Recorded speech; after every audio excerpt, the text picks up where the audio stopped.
হঠাৎ বৃষ্টি চিৎকার শোনা গেছে। মনে হয় বিন্দু রুম থেকে আওয়াজটা আসছে, তাই সেদিকে গেলাম। মমও এসেছে। গিয়ে দেখি বৃষ্টি বিন্দুকে ধরে কান্না করতেছে। বিন্দুর এ অবস্থা দেখে আমার পায়ের তলা থেকে মাটি সরে যাওয়ার মতো অবস্থা। কোনো রকম নিজেকে সামলে বিন্দুকে খাটে তুলে শুইয়ে দিলাম। তারপর তার নার্ভ চেক করে দেখি প্রেশার একেবারে লো হয়ে গেছে। হঠাৎ করে বিন্দুর এমন হওয়ার কারণ কি? তার তো সব দিকেই আমি খেয়াল রাখি। তারপর তাকে একটা ইঞ্জেকশন দিয়ে দেই। হঠাৎ বিন্দুর মোবাইলের দিকে আমার নজর যায়। মোবাইলটা এক কোণে পড়ে আছে। মোবাইলটাকে হাতে নিয়ে দেখি ও একটু আগে মিথিলার সাথে কথা বলেছে। তাই আর কিছু না ভেবে আমিও মিথিলার নম্বরে কল দেই। তারপর যেটা শুনতে পারি তার জন্য আমি মোটেও প্রস্তুত ছিলাম না। আজকে 4 দিন হয়ে গেছে বাংলাদেশে আসার। মা বাবাও বৃষ্টি সবাই এসেছে। আর বিন্দু, তার তো কোনো হুঁশ নেই। কিছুক্ষণ পরপর সে সেন্সলেস হয়ে পড়ে।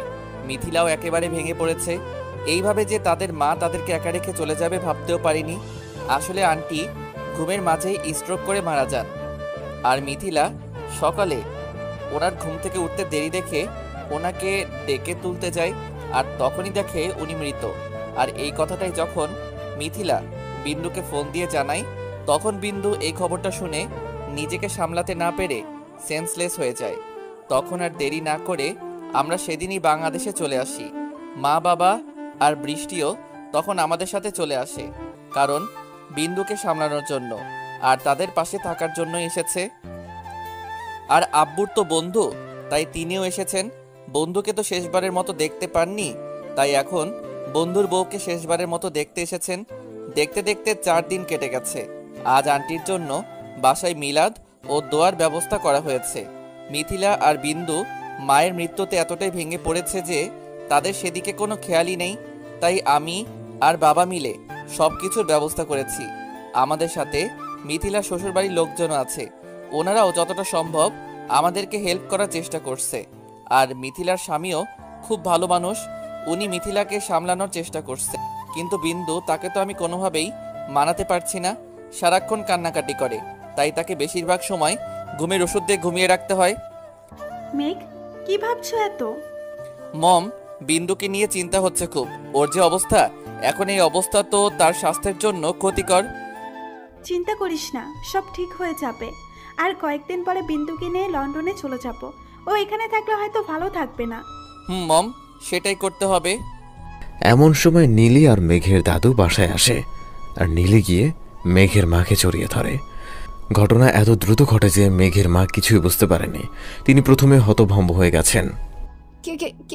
কেমন আছো ভাবি? তুমি এত নিষ্ঠুর কেন? নীলে, তুমি? হ্যাঁ, আমি মেঘের কাছ থেকেই জানতে পারি তোমরা এখানে আছো, তাই সেদিনই তোমাদেরকে দূর থেকে দেখে চলে যাই আর বাবাকে অনেক কষ্টে রাজি করিয়ে এখানে নিয়ে আসি। বাবাও আছে এখানে? ওই তো ওইখানে দাঁড়িয়ে না। নীলাকে ছেড়ে বাবার সামনে গিয়ে দাঁড়ালাম। বাবা মাথা নিচু করে তার চোখের জল লুকানোর চেষ্টা করছে। বাবা, আমাকে ক্ষমা করে দে রে মা, আমি তোদের সাথে অন্যায় করেছি। ছি বাবা, এসব কি বলছেন? আপনি কখনো এসব কথা বলবেন না বাবা। আমার আশরাফ কোথায়? আচ্ছা বাবা, এখানে কোথাও। আপনি ভেতরে বসুন। তারপর তারা ভেতরে যায়। এমন সময় আশরাফও রুম থেকে বের হয়। চোখের সামনে বাবা আর আদরের একমাত্র বোনকে দেখে গোপনে চোখের পানি মুছে নিয়ে চেহারায় রাগ ফুটিয়ে অন্যদিকে ফিরে যায়। মেঘের দাদু নিজের ছেলেকে এত বছর পর চোখের সামনে দেখে নিজেকে আর সামলাতে না পেরে বলে উঠলেন, আমার সাথে কথা বলবি না বাবা? কে আপনি? আমি আপনার কেউ হই না। এখনো রাগ করে থাকবি বাবার উপরে? আপনিই তো বলেছেন আপনি আমার মুখও দেখতে চান না, তাহলে আজ কেন এসেছেন এখানে? তোর এই হতভাগা বাপকে ক্ষমা করে দেওয়া যায় না? তোরা চলে যাওয়ার পর আমি বুঝতে পেরেছি যে আমি রাগের বশে ভুল করে ফেলছি। ভাইয়া প্লিজ আর রাগ করে থাকিস না। বাবা সব সময় তোর জন্য কান্না করে, ঠিকমতো খাবারও খায় না, সারাক্ষণ বলে আমার আশরাফকে কেউ এনে দাও। বাবা প্লিজ দাদুর উপর আর রাগ করে থেকো না। আপনি আর বাবার উপরে রাগ করে থাকবেন না প্লিজ। আপনিও তো ভালো নেই, প্রতিদিন বাবার জন্য মন খারাপ করে থাকেন। আর আমিও কখনো বাবা মায়ের আদর পাইনি, তাই এবার আমি আর বাবার আদর থেকে নিজেকে বঞ্চিত করতে চাই না। আমি আর আপনার সাথে লন্ডন যাব না, আমি বাবার সাথেই থাকবো। এমন সময় বৃষ্টিও আসে। সে দুজন অপরিচিত লোককে দেখে নিজের ভাইয়ের দিকে তাকায়। এনারা কারা ভাইয়া? আর আম্মু কান্না করতেছে কেন? উনি আমাদের দাদু আর উনি ফুপি। হোয়াট? কি বলছো এসব? দাদু ফুপ্পি মানে আমি তো কিছুই বুঝতে পারছি না। যা বলছি সত্যি বলছি, তোর সাথে আমি মজা করছি না। এই যে উনি দাদু ভাই আর উনি ফুপি। সত্যি ভাইয়া? আসলে আমি জানতাম না আমার যে দাদা ভাই আর ফুপি আছে, তাই অবাক হচ্ছি ভাইয়ার কথা শুনে। মেঘ, ও কি আমার ভাইজি? ফুপি। পুরো আমার ভাইয়ের মতো হয়েছে, ছেলে মেয়ে দুটো। সত্যি আজ আমি খুব খুশি। এতদিনে পরে আমাদের পরিবারটা পূর্ণ হয়েছে। এদিকে আসো ফুপির কাছে। ধীর পায়ে ফুপির দিকে এগিয়ে গেলাম। মেয়েটা আমার কাছে আসতেই তাকে জড়িয়ে ধরলাম। ফুপির সাথে কথা বলে তারপর ভাইয়ার কাছে গেলাম। ভাইয়াকে জড়িয়ে ধরে খুশিতে কান্না করে দিলাম। সত্যি আজ খুব খুশি লাগছে। এত বছর পর আমাদের পরিবারটা পূর্ণতা পেল। সেদিন আমি মায়ের হাতে দাদা ভাইয়ের ছবি দেখি, তাই তাকে চিনতে আমার বেশি অসুবিধা হয়নি। বাবা, এটা বলেই বাবাকে জড়িয়ে ধরে কান্না করে দিলাম। আর আমাকে ছেড়ে যাস না। এই শেষ বয়সে আমি আমার ছেলে মেয়ে আর নাতি নাতনিকে নিয়ে থাকতে চাই।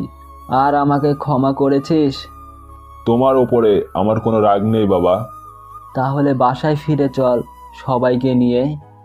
যাব বাবা, আগে এই দিকটার ঝামেলা শেষ করে নিই। আচ্ছা। মেঘ, তুমি একটু দেখো না, বিন্দু আবার কেমন যেন করছে। হঠাৎ দেখি আঙ্কেলের পাশে আমাদের পাশের বাড়ির নীলি ফুপি আর তার বাবা দাঁড়িয়ে আছে। আমার আর বুঝতে বাকি নেই এতক্ষণ এখানে তাদের রাগ অভিমানের পাঠ চুকিয়েছে। বিন্দুর ঘুম ভেঙেছে?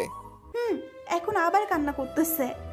আচ্ছা চলো, আমি দেখছি। তারপর আমি বিন্দুর কাছে যাই আর গিয়ে দেখি সে আবার কান্না করতেছে। এতদিন ধরে তাকে সামলানোর চেষ্টা করতেছে, কিন্তু সে তো আমার কথা শুনতেই চায় না। তাই তাকে একটা ঝোড়ে ধমক দিয়ে চুপ করতে বলি, আর সাথে সাথে সেও কান্না থামিয়ে আমার দিকে ফ্যাল করে তাকিয়ে আছে। আচ্ছা, তুমি সারাক্ষণ এইভাবে কান্না করলে কি আন্টি ফিরে আসবে? বরং এইভাবে কান্না করলে আন্টির আত্মা কষ্ট পাবে। এখন তুমি কি চাও আন্টি কষ্ট পাক? তাহলে প্রমিস করো তুমি আর কান্না করবে না। ওকে, আমি আর কান্না করব না, প্রমিস। এক হাতে চোখের পানি মুছে আর এক হাতে ওনার হাতের উপর হাত রেখে প্রমিস করলাম। Good girl. এইবার ফ্রেশ হয়ে এসে একটু খাবার খেয়ে নাও, কেমন? তারপর আমি ফ্রেশ হয়ে এসে হালকা একটু খাবার খেয়ে নিলাম। এখন থেকে আমাকে শক্ত হতে হবে আর মায়ের কথাটা রাখতে হবে। অপরদিকে আমার প্ল্যানের একদম এগিয়ে গেছে। এভাবে আমি আমার প্ল্যানটাকে সাকসেস করব। দেখতে দেখতে 5 বছর কেটে গেছে। সময়ের সাথে সাথে অনেক কিছুই বদলে গেছে। তোয়াও আগের থেকে অনেক চুপচাপ হয়ে গেছে, কারোর সাথে তেমন কোনো কথা বলে না। এই বছর তার ডাক্তারি পড়া শেষ হয়েছে। এখন বাংলাদেশে ফিরে যাওয়ার পালা, যেখানে তার বাবা মা শুয়ে আছে। আজ তার মা বাবার স্বপ্ন সে পূরণ করতে পেরেছে, তাই এখন প্রস্তুতি নিচ্ছে সেখানে ফিরে যাওয়ার। আর মেঘ তো সে আরও 5 বছর আগেই ডাক্তার হয়ে বেরিয়েছে। সে এখন তার কাজ নিয়ে দিনের বেশিরভাগ সময় পার করে আর তোয়াকে সময় দেয়। তার মা বাবাও এখন বাংলাদেশে থাকে।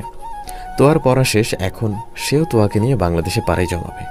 3 বছর আগে তোয়ার মায়ের মৃত্যুর 15 দিন পরে তারা সবাই লন্ডনে ফিরে যায়।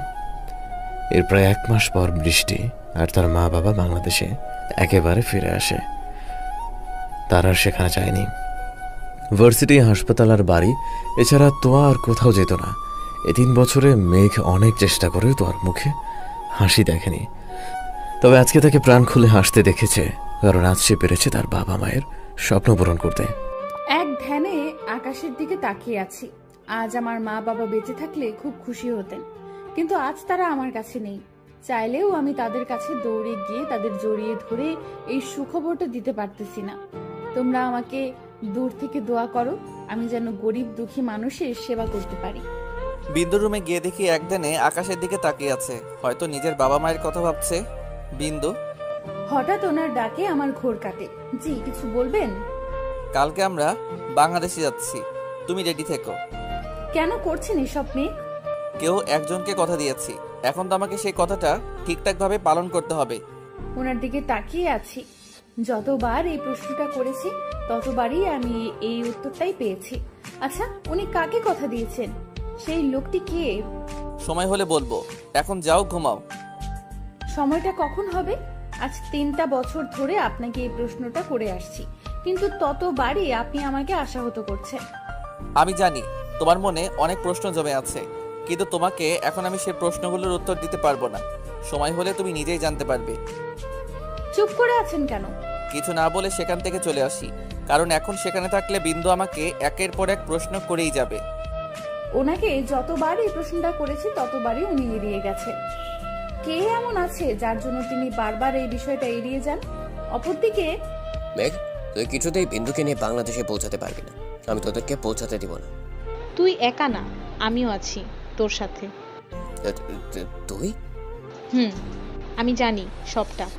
তুই যে বিন্দুকে পছন্দ করিস আর আমি বিন্দুর। কি? বাকিটা পরে বলবো, আপাতত এখন এতটুকু পর্যন্তই থাক। আমি তোর সাথে আছি। মানে? খুব সহজ।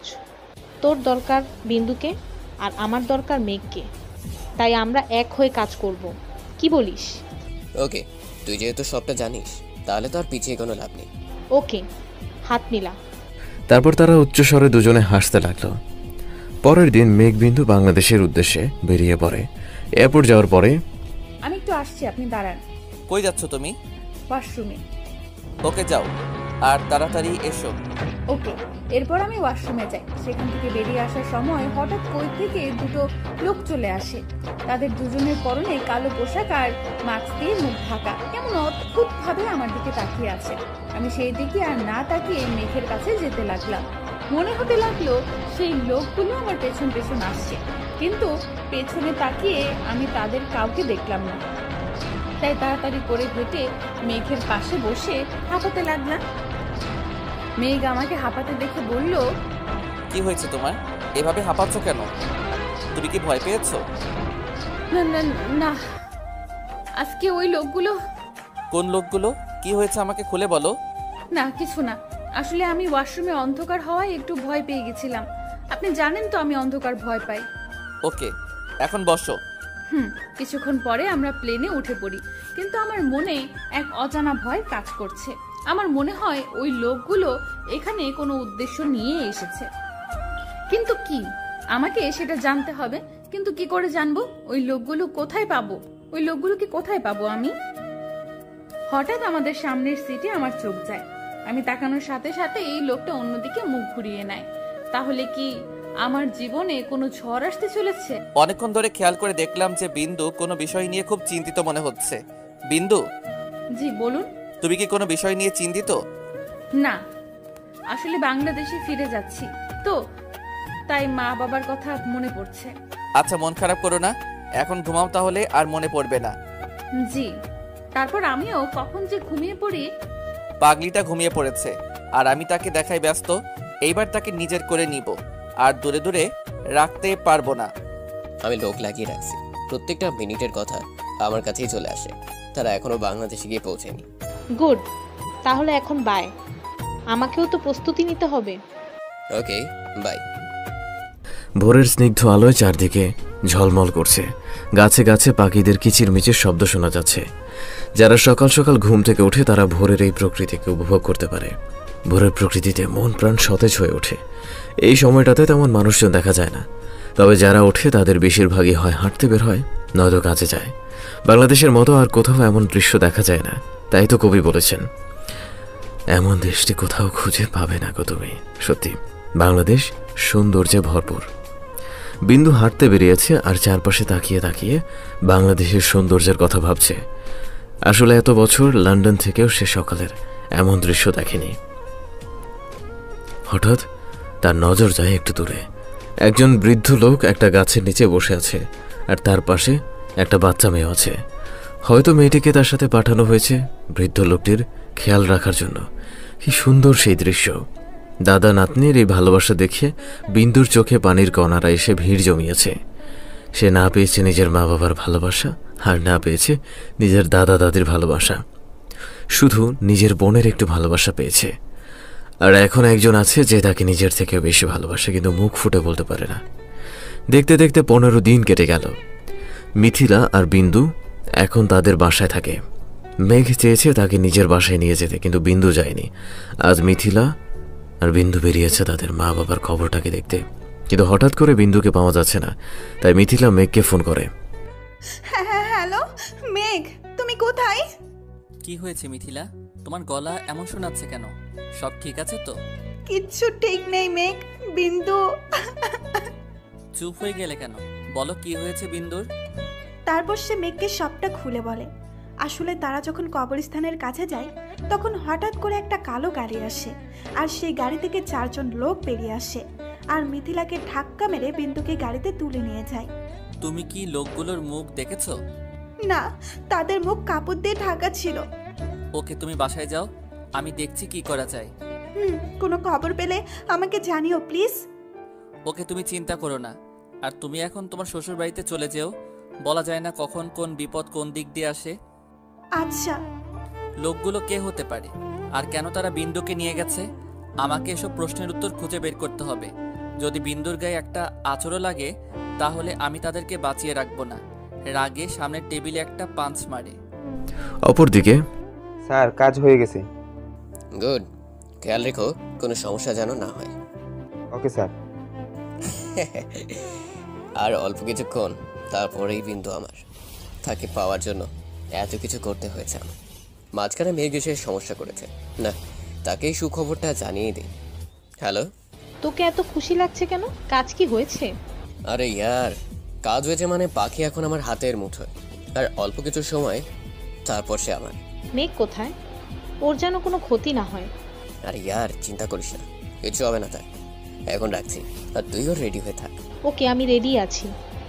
বাই। ওকে। কল কেটে দেয়। চোখ খুলে নিজেকে একটা অন্ধকার রুমে আবিষ্কার করি। মাথাটা কেমন করছে। সারা রুমে চোখ বুলিয়ে দেখলাম অন্ধকার ছাড়া আর কিছুই দেখা যাচ্ছে না। কিন্তু আমি এখন কোথায় আছি? আমি তো আপুর সাথে কবরস্থানের কাছে ছিলাম। হঠাৎ একটা গাড়ি এসে আমাকে টেনে তুলে, তারপর আমার আর কিছুই মনে নেই। আর এখন নিজেকে এখানে আবিষ্কার করি। দেখতে দেখতে পুরো 10 ঘন্টার মতো কেটে গেছে, এখনো বিন্দুর কোনো খবর নেই। তাই বাধ্য হয়ে পুলিশের নিকট যাই। এইবার যা করার তারাই করবে। 1 ঘন্টার ভিতরে আমি আমার বিন্দুকে চোখের সামনে চাই, আর যারা তাকে তুলে নিয়ে গেছে তাদেরও আমার সামনে হাজির করবে। এখনো বিন্দুর কোনো খবর পাইনি। মনটা কেমন ছটফট করতেছে। আসলে ওই ছাড়া আমার কে আছে? বোনটা কখন কারো এতটুকু ভালোবাসা পায়নি। মেঘকে একবার কল দিয়ে জিজ্ঞেস করি। মিথিলা, চিন্তা করো না, সব ঠিক হয়ে যাবে। আমার বোনকে পাওয়া যাচ্ছে না, আর তুমি বলো চিন্তা করতাম না? আমি ছাড়া ওর কে আছে বলো? আমি ওর জন্য চিন্তা করব না তো কে করবে বলো? এইভাবে ভেঙে পড়লে হবে না মিথিলা, আমাদের ওকে খুঁজতে হবে। আর আমি মেঘের কাছে কল দিয়ে জিজ্ঞেস করি কিছু জানতে পারলো কিনা। তারপর আকাশ মেঘকে কল দেয়, কিন্তু মেঘ জানায় এখনো কোনো খবর পায়নি, আর সে পুলিশকে জানিয়েছে এটা। জানি না কে বা কারা আমাকে এখানে নিয়ে এসেছে। এটা কোন জায়গা সেটাও জানি না। আমি কোথায় আছি তাও জানি না। শুধু এর মাঝে একটা মেয়ে এসে আমাকে খাবার দিয়ে যায়, আর আমিও সেই খাবারটা খেয়ে নেই। কারণ খাবার না খেলে আমি শক্তি পাবো না, আর শক্তি না থাকলে আমি এখান থেকে পালাতে পারবো না। হ্যাঁ, আমি এখান থেকে পালাবো। যদি কিছুক্ষণ আগেও এই রুমটা অন্ধকারে ঘেরা ছিল, কিন্তু এখন আর সে অন্ধকার নেই। রুমে এখন আলো আছে। এই রুমটায় আমি আর ওয়াশরুম ছাড়া আর কিছুই নেই। এই আলোর সাহায্যে আমি পালানোর রাস্তা খুঁজে পেয়েছি। আমাকে যেহেতু বেঁধে রাখা হয়েছে, সেহেতু আমি এখন চাইলেও পালাতে পারবো না। আগে আমার নিজেকে মুক্ত করতে হবে, কিন্তু কিভাবে? কি রে, কি করবি? কিছু ভেবেছিস? পাখিকে তো আমার খাঁচায় আটকে রেখেছি, কিন্তু মেঘকে ধরা তো এত সহজ নয়। আর মেঘ যদি একবারও টের পায় আমরা যে তার বিন্দুকে আটকে রেখেছি, তাহলে আমাদের লাশ কেউ খুঁজেও পাবে না। মেঘ কতটা ভয়ঙ্কর সেটা শুধু আমিই জানি। এতটা ভয়ঙ্কর হলে তাহলে তো এতক্ষণে নিশ্চয়ই বিন্দু আমাদের কাছে থাকতো না। মেঘ তো এতক্ষণে বিন্দুকে নিজের কাছে নিয়ে যেত, আর আমাদের লাশ পড়ে থাকতো এখনো। আমি সেটাই ভাবছি। মেঘটা তো চুপ থাকার ছেলে না। আচ্ছা, ও কোনো ভেবে জেনে যায়নি তো আমরা যে বিন্দুকে তুলে নিয়ে এসেছি? আরে এত ঘাবড়াস না, মেঘকে বিন্দু পর্যন্ত পৌঁছাতে দিব না। কি করবি? দেখ।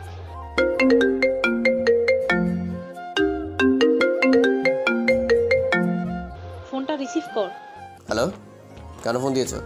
স্যার, মেয়েটা পালিয়েছি। হোয়াট? কি বলছো এসব? কি করে পালালো?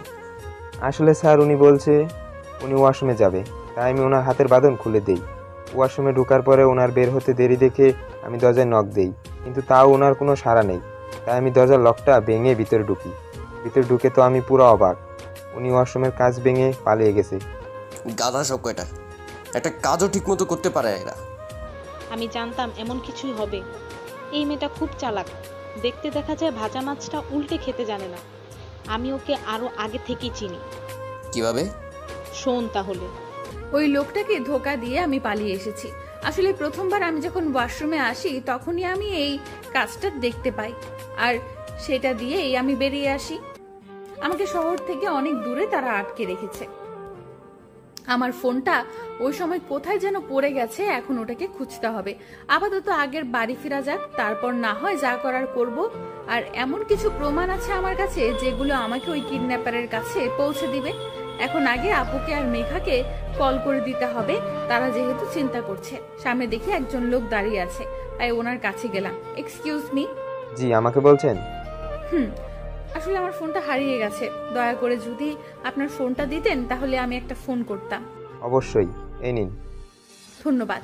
তারপর ওনার থেকে মোবাইল নিয়ে আমি মেঘকে কল করি, কিন্তু আমার উচিত ছিল আগে মিথিলাকে কল দেওয়ার। বাট আমি মেঘকে কেন কল দিছি কারণটা আমার অজানা। হঠাৎ একটা আননোন নাম্বার থেকে ফোন আসে। প্রথমে ভেবেছিলাম ধরবো, কিন্তু পরে ভেবে দেখলাম হয়তো যারা বিন্দুকে নিয়ে গেছে তারা কল দিতে পারে, তাই আর দেরি না করে কল রিসিভ করি। আসসালামু আলাইকুম, কে বলছেন? মেঘ, আমি বিন্দু বলছি। কোথায় তুমি বিন্দু? তুমি ঠিক আছো তো? আপনি শান্ত হন, আমি একদম ঠিক আছি আর নিরাপদে আছি। আর শুনুন, আপনি এই জায়গায় চলে আসুন, আমি এইখানে আছি। ওকে, আমি আসছি, তুমি অপেক্ষা করো। ওকে। তারপর কলটা কেটে দেই, লোকটাকে ফোনটা দিয়ে দেই। আলহামদুলিল্লাহ, তুমি ঠিক আছো? আমি একদম ঠিক আছি, এখন চলুন। ওকে চলো। তারপর আমরা গাড়িতে গিয়ে বসি। আচ্ছা বিন্দু, কে বা কারা তোমাকে তুলে নিয়ে গেছে কিছু জানতে পেরেছো? জানতে পেরেছি। কে সে? আপনার বন্ধু আবির আর রিমা। হোয়াট? কি বলছো এসব তুমি? আমি ঠিকই বলছি। যখন আমার জ্ঞান ফিরে আসে তখন আমি তাদের কথা শুনতে পাই, আর তখন আমি ওদেরকে দেখে চমকে উঠি। তাই সেন্সলেসের অভিনয় করে আমি তাদের পুরো কথা শুনি। আর আমার মাকেও আবির মেরেছে। আবির তো তোমার মাকে চিনতো না, তাহলে ও কি করে তোমার মাকে খুন করবে? তোমার মা তো ঘুমের মধ্যে। আমার মা ঘুমের মধ্যে মরেনি, ওনাকে খুন করেছে আবির। কিভাবে? আমার মায়ের শ্বাসের সমস্যা ছিল, আর আবির মায়ের শ্বাসের ওষুধগুলো পাল্টে সেখানে অন্য ওষুধ রেখে দিয়েছিল। ওই ওষুধটা খাওয়ার 15 দিন পরেই মা স্ট্রোক করে ঘুমের মধ্যে মারা যায়। কিন্তু আবির কেন এসব করেছে? ইমা না হয় আমাকে পছন্দ করতো, তাই ও তোমাকে সরাতে চাইতো, কিন্তু আবির? কারণ আবির আমাকে চায়, আর মা আপনার সাথে আমার বিয়ে ঠিক করায় সে মাকে মেরে ফেলবে। এত কিছু হয়ে গেছে আমি জানতেও পারলাম না। শুধু এটুকুই না, লন্ডন থাকতে মা আমাকেও মেরে ফেলতে চাইছে, কিন্তু সেদিন আমার ভাগ্য ভালো হওয়ায় আমি বেঁচে গেছি। কি বলছে না বলছে কিছুই বুঝতে পারতেছি না। হোয়াট? কিভাবে? আর তুমি আমাকে বলনি কেন? কারণ আমার কাছে কোনো প্রমাণ ছিল না, আর সে আমার খাবারে বিষ মিশিয়ে আমাকে মারতে চেয়েছে। কিন্তু আমি যখন ওই খাবারটা খেতে যাই, গিয়ে দেখি ওই খাবারটা একটা ইঁদুরে খায়, আর সেখানেই সে মারা যায়। আর আমার সন্দেহ হয়, আর আমি সেই খাবারটা ল্যাবে নিয়ে পরীক্ষা করে জানতে পারি ওটাতে বিষ মেশানো ছিল। তারপর একদিন ইমাকে কারোর সাথে কথা বলতে শুনি, সে যে আমার খাবারে বিষ মিশিয়েছে। রাগে পুরো শরীর থরথর করে কাঁপতে লাগলো আমার। আমি যদি ওদেরকে এখন আমার সামনে পেতাম তাহলে কেটে টুকরো টুকরো করে দিতাম। চিন্তা করবেন না, তারা এখন জেলে আছে। অবাক হয়ে তাকিয়ে আছি। আমি এখান থেকে বেরোনোর আগেই পুলিশকে কল করে দিয়েছি। আসলে তারা যখন কথায় ব্যস্ত তখন আমি তাদের ফোন নেই, আর পুলিশকে একটা SMS করে ঠিকানা পাঠিয়ে দেই আর বলি আসার জন্য। আর আমি বের হওয়ার পরে সেখানে পুলিশ আসে, আর তাদেরকে আমি আমার আসল পরিচয়টা দেই। কি প্রমাণ? গলায় একটা লকেট দেখিয়ে। এটার মধ্যে আমি ওই দিন কবরস্থানে যাওয়ার আগে একটা সিসি ক্যামেরা লাগিয়ে রাখি, আর ওইটাতেই সব প্রমাণ জোগাড় হয়েছে। তুমি কি আগে থেকে জানতে যে ওরা তোমাকে কিডন্যাপ করবে? আসলে আমি আবিরের ল্যাপটপ হ্যাক করে রেখেছি, আর সেখান থেকে জানতে পারি এসব। তোমাকে দেখে মনে হয় না তুমি যে এত চালাক। এমনি এমনি তো ডাক্তার হইনি। বুঝেছি। এখন যেহেতু জানো আমি তোমাকে ভালোবাসি আর তোমার মাও আমাকে পছন্দ করে গেছেন, তাহলে এইবার বিয়েটা সেরে ফেলি, কি বলো? এই বিষয়ে মিথিলার সাথে কথা বলুন। তুমি রাজি তো? রাজি। আসলে কখন যে ওনাকে ভালোবেসে ফেলেছি নিজেও জানি না। আর আমি প্রথম যেদিন লন্ডনে গেছি সেদিন উনি ইচ্ছে করে আমার পাশে বসেছেন আর স্যারদেরকে নিষেধ করেছেন যেন আমাকে নিতে না আসে আর ভার্সিটিতে যেন আমাকে কোনো রুম না দেয়। আসলে সেদিনের কোনো ঘটনাই কাকতালীয় ছিল না, সবটাই উনি পরিকল্পনা করে করেছেন। আচ্ছা, একটা প্রশ্ন করব। করো। আপনারা আপনাদের দাদুর সাথে থাকতেন না কেন? কয়েকটা কারণ ছিল আলাদা থাকার। আসলে বাবা যখন মাকে বিয়ে করে তখন দাদু এই বিয়েতে রাজি ছিল না। কেন? কারণ আমার মা এতিম ছিল, এতিমখানায় তিনি বড় হন। একদিন বাবা কোনো একটা কাজে সেই এতিমখানা দিয়ে যাচ্ছিল আর তখন মা বাবার গাড়ির সামনে পড়ে যায়। তখন থেকে আব্বু মাকে পছন্দ করত, কিন্তু কখনো মুখ ফুটে বলতে পারিনি। এভাবেই দিন পার হচ্ছিল। হঠাৎ একদিন শুনতে পাই সেই এতিমখানার লোকেরা মাকে অন্য একটা জায়গায় বিয়ে দেওয়ার চেষ্টা করে, আর যে লোকের সাথে বিয়ে ঠিক করে সেই লোকটার বয়স মায়ের থেকেও 2 গুণ বেশি ছিল। আর তখনই বাবা সিদ্ধান্ত নেয় মাকে বিয়ে করবে। তাই আর দেরি না করে বাবা এতিমখানার লোকদের লোভ দেখিয়ে বিয়ে করে নেয়। বিয়ের পর যখন বাবা মাকে নিয়ে দাদুর সামনে দাঁড়ায় তখন দাদা বাবাকে বাড়ি থেকে চলে যেতে বলে। অনেকবার বুঝিয়ে যখন কাজ হচ্ছিল না তখন বাবা বাধ্য হয়ে বাসা ছেড়ে চলে যায়। এরপর প্রায় 1 বছর বাংলাদেশে থাকে, তারপর লন্ডন চলে যায় মাকে নিয়ে। ও, তাহলে তো আঙ্কেল আন্টি অনেক কষ্ট করেছেন। তাই তো আজ আমরা এখানে। দেখতে দেখতে অনেকগুলো বছর কেটে গেছে। মিথিলা আর আকাশের গোলচরে এসেছে এক ছোট্ট রাজপুত্র। সবাই হাসি খুশিতে দিন কাটাচ্ছে। ইমা আর আবিরকে 12 বছরের জেল দেয়া হয়েছে, তারা এখন জেলে আছে। তবে ইমা আজ নিজের কাজের জন্য অনুতপ্ত। জেলের ভেতরে সে প্রতিনিয়ত অনুতাপের আগুনে পড়ে মরে। আর আবির, সেও বুঝতে পেরেছে সে আসলে বিন্দুকে কখনো ভালোই বাসেনি। সে হিংসার বশে বিন্দুকে পেতে চেয়েছে। আজকের দিনটার কথাও তুমি ভুলে গেলে মেঘ? জানি না তুমি এখন কেমন হয়ে গেছো। এখন আর আমাকে আগের মতো ভালোবাসো না, আর না আমার সাথে কথা বলো। তুমি কাজ নিয়ে এতটাই ব্যস্ত থাকো যে আমার আর আমাদের সন্তানের কথা তোমার মনেই থাকে না। কেন এমনটা হয়ে গেলে তুমি মেঘ? তোমাকে আমি সকালে বলেও দিলাম একটু তাড়াতাড়ি বাসায় ফিরতে, কিন্তু তুমি এলে না। আমার আর আমাদের সন্তানের থেকে তোমার কাজটাই বেশি। আমাদের মেয়ে হয়েছে, বয়স 3 বছর, নাম আলাইন আহমেদ। এসব ভাবছিলাম আর চোখের জল বিসর্জন দিচ্ছিলাম। কাঁদতে কাঁদতে কখন যে ঘুমিয়ে পড়েছি জানি না। হঠাৎ চোখের মধ্যে অনুভব করতে লাগলাম আমি শূন্যে ভাসছি। ভয় পেয়ে তাড়াতাড়ি চোখ খুললাম, তাকিয়ে দেখি মেঘ আমাকে কোলে নিয়ে কোথাও যাচ্ছে, কিন্তু কোথায়? ঘুমের ঘোরে কিছু বুঝতে পারতেছি না, তাই জিজ্ঞেস করলাম, আমাকে কোথায় নিয়ে যাচ্ছ? কি হলো? চুপ করে আছেন কেন? আর আমাকে কোল থেকে নামান। চুপ করে আছেন কেন? আর একটা কথা বললে এখন কোল থেকে ফেলে দিব। ভয় পেয়ে চুপ করে গেলাম। ওনার উপর বিশ্বাস নেই, কখন ফেলে দেয় আল্লাহই জানে, তাই চুপ করে আছি। পাগলি একটা, এক ধমকে চুপ। বুঝতে পারলাম উনি আমাকে ছাদে নিয়ে যাচ্ছেন, কিন্তু কেন? আচ্ছা, উনি আমাকে সত্যি সত্যি ছাদে থেকে ফেলে দিবেন না তো? যদি ফেলে দেয় তাহলে আমার মেয়ের কি হবে? তুমি এমন চিন্তা ভাবনা কি করে করতে পারো বলো তো? তোমার কি মনে হয় আমি তোমাকে ফেলে দিব? উনি বুঝলো কি করে যে আমি এটাই ভাবছি? তোমার প্রতিটা রক্তকণায় শিরাতে আমি মিশে আছি, আর এটা বুঝতে পাবো না? একদম হাসবেন না আপনি, বুইড়া লোক কোথাকার। কি বললে? আমি বুইড়া? আপনি তো বুইড়াই। তুমি জানো এখনো মেয়েরা আমার পিছনে লাইন দিয়ে দাঁড়িয়ে থাকে। উনি আমাকে কোল থেকে নামিয়ে দিলেন। হঠাৎ চারপাশে আলো জ্বলে উঠলো, আর সেখানে লেখা 4র্থ বিবাহ বার্ষিকী। আর একসাথে মিথিলা আপু, আকাশ ভাইয়া আর তার পরিবার আর তাদের ছেলে দাঁড়িয়ে আছে। আরেক পাশে মেঘের বাবা, মা, বৃষ্টি আর তার স্বামী দাঁড়িয়ে আছে।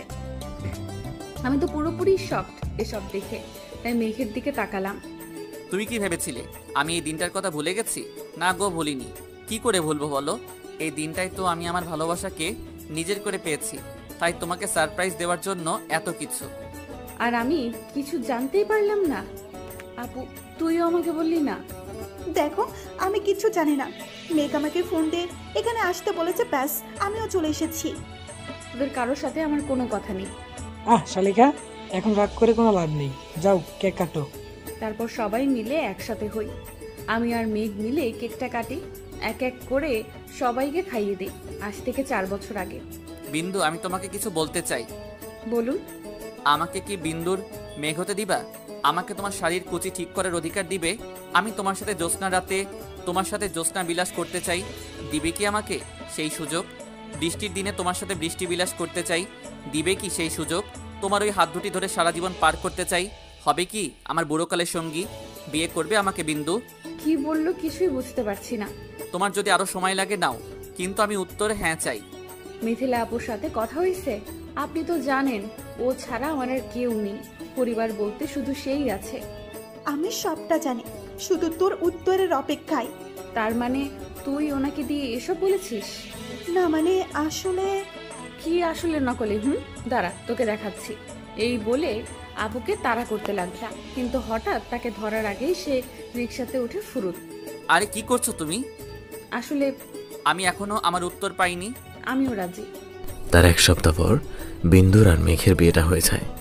হাসি খুশি মান অভিমানে দিন কাটতে লাগলো।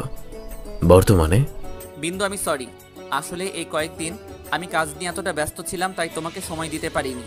আসলে একের পর এক অপারেশন করতে হয়েছে, তাই সময় হয়ে ওঠেনি। তুমি নিজেও একজন ডাক্তার, আশা করি বুঝতে পারবে। বুঝতে পেরেছি। চলো আলাইনার ভাই আনার ব্যবস্থা করি। লজ্জায় নিচের দিকে তাকিয়ে আছি। হুট করে উনি আমাকে কোলে তুলে নিয়ে রুমের দিকে যেতে লাগলেন। গল্পটি ভালো লাগলে লাইক, কমেন্ট এন্ড শেয়ার করতে ভুলবেন না।